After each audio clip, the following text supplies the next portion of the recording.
نحل الباب واحد يجي بالباب هو صاحبي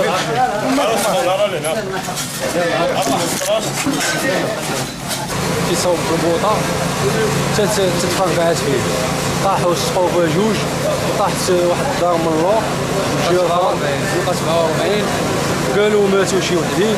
مازال ما عرفناش خرجوا الناس الحمد لله دازت الامور بخير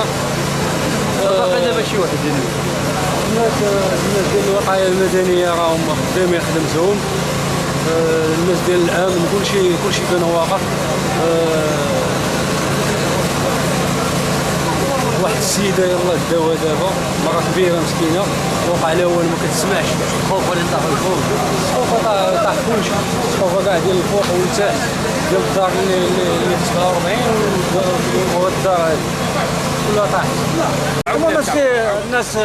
حنا كنا غافلين تسمعنا قنبله مجهده ملي خرجنا الناس نطلوا لقينا الدار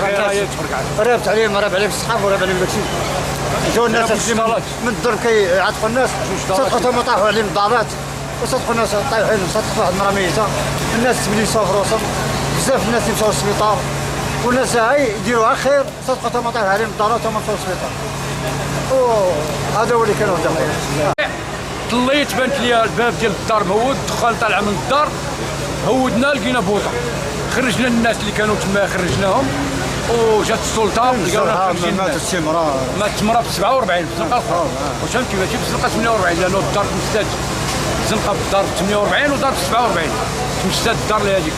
هادشي اللي كاين 48 ما مات حتى شي واحد جات الناس للسبيطار مرت في يديها وجوج مضروبين في الراس راهم انعاش.